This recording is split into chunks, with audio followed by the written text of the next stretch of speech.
Shotgun. Llama.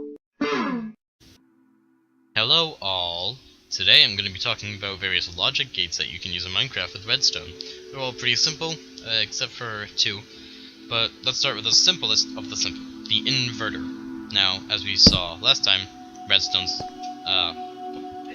wire is either powered or unpowered, like that. But let's say we want to take something that is powered or isn't powered and make it become the exact opposite of whatever it is. Well, that's what an inverter is for. Let me just set the time today. Let me just turn off the game rule. There we go. Now, as you saw last time, when a torch is powered, it will not emit power. Now we can use this to basically mean invert the signal you're receiving. So here, the input is off, the output is on. If I turn the input on, the output will be off. This is the simplest logic gate you have in Minecraft, and really it's like the basic of all other logic gates. The basis, I mean. Sorry, hard to talk when I hear my own voice coming exactly a half second after I say it. Really obnoxious. Hope you don't find it as obnoxious, although I do find this music that keeps turning on even though I turn the volume off very obnoxious. I don't know why that happens. In fact, no, I'll just leave it. Not bothering me right now. Okay, so we have that going on. Now, let's say we want to use a logic gate with two inputs, which is basically every other logic gate ever has two inputs. Yeah, let me just label this the inverter, which is also called the NOT gate. Inverter, aka NOT gate, and this is usually represented within that. That is an exclamation point. That usually means not. The opposite of whatever the input is the output.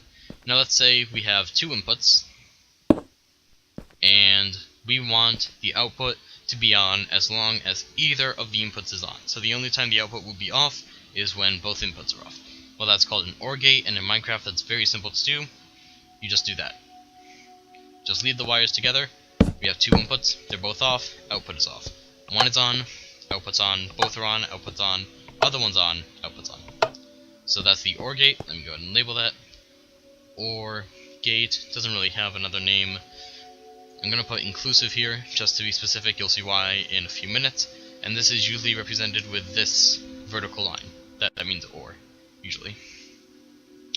Next up, we have the AND gate.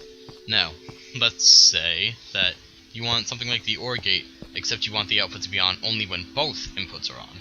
Well, that's what the AND gate's for. So I'll show you how to make that. Now this one really uses inverters quite a bit. So we have our two inputs, right? And our output will be here. But we take both inputs, invert them. This is essentially inverting them and then bringing them to an OR gate. And then we invert that, and that gives us our output. So you'll see, both our inputs, when one is on, output's off. When both are off, output's off. When both are on, output's on. And when the other one's on, output's off. So this is an AND gate. AND gate. And this is represented with an ampersand. It's the AND symbol, that makes sense. Now, next up, I'm going to show you that any of these gates, except the NOT gate, because there'd be no point in that, can be inverted.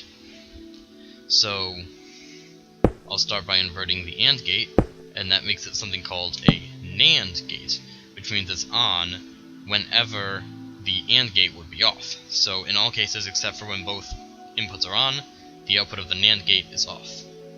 So, this is NAND. NAND basically just stands for not AND. Inverted AND. Just adding an inverter to the end of the AND. But you'll notice there's already an inverter at the end, so if we just do this, well, that's also an AND. You'll see it's on as long as at least one of the inputs is off. So that's an AND. For OR, well, when we invert it, it becomes something called a NOR gate, which means it's only on when both inputs are off. Now you might also notice something, that if we have an OR gate and an AND gate, I'm going to turn this back into, the positive, like that. You can actually invert the inputs, and you'll also get a different gate. In the case of the OR gate, when you invert it, you will get the NAND gate. So inverting the output of the AND gives you a NAND, and so does inverting the inputs of the OR. That also gives you a NAND. Oops, don't want that there. And if you invert the outputs of, sorry, just gotta make it, the AND gate, you'll get something very familiar.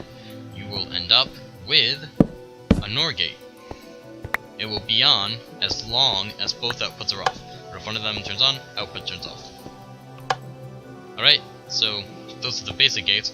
But there's really two more you want to see, and they're just the inverted pair. And the basic of that one, the basis, is the XOR gate, which stands for exclusive OR. And this is one of the most important ones you're going to have, but it's also the most complex of the logic gates, or at least the ones that you'll actually be using. So let's say you have something like an OR gate.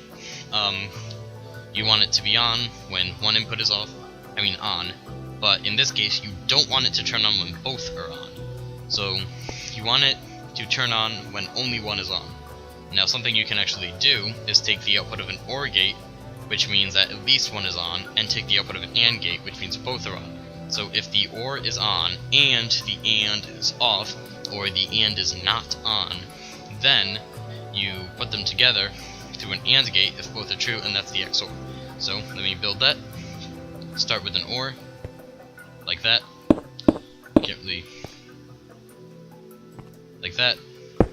And we'll also take the inputs over to an AND gate. Oops. Over here, an AND gate actually.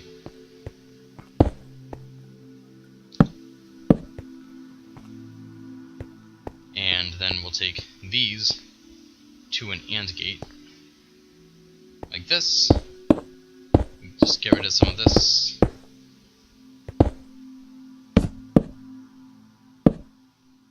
Now this is not a very efficient design for one, but it will work. So these are our two inputs. They're both off, that's off. Turn one on, the output turns on. Turn both on, the output turns off. And have only one on, the output turns on. So that's an exclusive OR. You see, it's an OR gate and a NAND gate put through an AND gate. That's the XOR, and you can just invert the output, and that's an XNOR, which basically can also be thought of as an equals gate. It only turns on when the inputs are equal to each other. Now the XOR gate, right now it's an XNOR. Let me change that to that. XOR gate, XOR, stands for exclusive OR, and is represented with a caret, usually.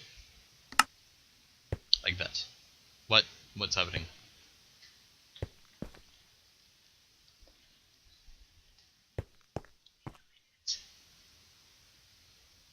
Very short, doing something. So we have this happening. You see, the concept of privacy is completely unheard of in my house, utterly unknown to anyone living there. So the XOR gate can be made much more simply. I'll show you an example. Let's say we have our two inputs. This is going to work vertically. This one is a very useful design, as it so happens. We have like this, and we put torches here and here, as well as here and here. And we also have torches here and here. This one's a little hard to explain exactly what's happening. You just need to know that it works. There's also a torch here. Our inputs here, and let me just make the block here so we can actually put an input in. And here. And redstone wire goes here, here, here. I forgot something. Oh, here. That's what I forgot. Now let's put the levers on and test it. One on, it goes on. Both on, it goes off. Other one on, it goes on. So there. That is a good vertical XOR gate, and that is the basic of logic gates. I hope you enjoyed it. They might not seem that useful, but they are actually all extremely useful when you make complex machines like a computer or anything like that, or even something more simple, just like a door that you can turn on or off from either side. So I hope you enjoyed this tutorial. If you did, why not share it with other people? That's what you do with things you like. And thanks for watching. Bye.